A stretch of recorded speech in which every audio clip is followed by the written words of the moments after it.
देखिए, बांकीपुर विधानसभा सीट के उपचुनाव का पहले ही रुझान में जिस तरह से बढ़त जो है जनसुराज पार्टी ने बनाया है, उसके बाद से लगातार कई कयास भी लगाए जा रहे हैं और साफ तौर पे कहा जा रहा है कि क्या बीजेपी का जो गढ़ बांकीपुर विधानसभा सीट माना जाता था उसे पीके ध्वस्त कर देंगे और इसको लेकर पूरा सियासत गर्मा चुका है। ऐसे में सवाल ये उठ रहा है कि आखिर जो बीजेपी की तरफ से 200 लड्डुआं जो है 200 किलो लड्डू बनाई जा रही थी, उस लड्डू का क्या होगा। अब बीजेपी इस लड्डू को किसे खिलाएगी। जिस तरह से लगातार जो है 16वां राउंड चल रहा है और इसमें भी जनसुराज पार्टी के संस्थापक प्रशांत किशोर काफ़ी आगे बढ़ चुके हैं और ऐसे में उनके लड्डुओं को लेकर विशेष चर्चा हो रही है कि बीजेपी के लड्डू अब कौन खाएगा।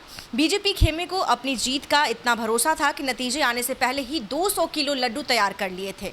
योजना थी कि मतगणना पूरी होते ही जीत का जश्न मनाया जाएगा और कार्यकर्ताओं और समर्थकों के बीच मिठाइयां बांटी जाएगी। लेकिन शुरुआती रुझानों में तस्वीर उम्मीद के मुताबिक नहीं दिख रही है। प्रशांत किशोर लगातार बढ़त बनाए हुए हैं, जबकि बीजेपी उम्मीदवार नीरज कुमार सिन्हा पीछे चल रहे हैं। रुझानों के सामने आने के बाद सोशल मीडिया पर भी लड्डुओं को लेकर तरह तरह की चर्चाएं शुरू हो गई है। लोग मजाकिया अंदाज में सवाल कर रहे हैं कि अगर प्रशांत किशोर की बढ़त आखिर तक कायम रही तो बीजेपी की जीत के लिए तैयार किए गए 200 किलो लड्डुओं का क्या होगा। बांकीपुर विधानसभा सीट को बीजेपी का मजबूत गढ़ माना जाता है। साल 1995 से इस सीट पर बीजेपी का कब्जा रहा है और पार्टी को यहां अब तक का हार का सामना नहीं करना पड़ा। लेकिन बीजेपी के राष्ट्रीय अध्यक्ष नितिन नवीन के राज्यसभा जाने के बाद यह सीट खाली हुई थी, जिसके बाद 30 जुलाई को उपचुनाव कराया गया।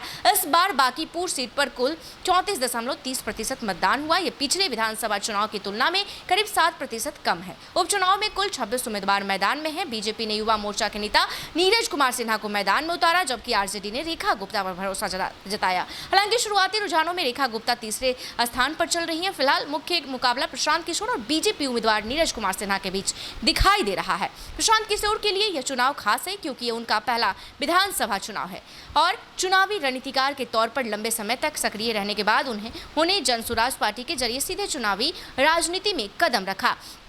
और जिस तरह से अब जो है तमाम तरह के सवाल सोशल मीडिया पर लोग अलग अलग तरह के मजाकिया अंदाज में कमेंट कर रहे हैं कि जो नीरज सिन्हा 200 किलो लड्डू बनवा रहे हैं उस लड्डुओं का क्या होगा। अब बीजेपी उस लड्डू को किसे खिलाएगी, क्योंकि अब तक जितने भी रुझान आए हैं 16 से 17 राउंड जो भी चल रहे हैं उसमें अब तक जो है प्रशांत किशोर ही आगे चल रहे हैं और प्रशांत किशोर को आगे देखते हुए तमाम तरह के सवाल जो हैं बीजेपी को लेकर चल रही है और बीजेपी के कहीं ना कहीं अभी भी लेकिन जश्न का माहौल है, क्योंकि अभी अंतिम देखना बाकी है कि जिस तरह से पीके अभी तक बढ़त बनाई है, क्या आगे भी बढ़त इनका कायम रहेगा, ये भी देखना दिलचस्प होगा। लेकिन सवाल वही उठ रहा है बार बार कि पहले ही इतने जोश में थे, बीजेपी की तरफ से इतना जोश था कि पहले ही लड्डुआं तैयार कर ली गई और लड्डुओं का अब क्या होगा ये देखना दिलचस्प होगा। ऐसे ही तमाम खबरों के लिए देखते रहिए NBC 24। धन्यवाद।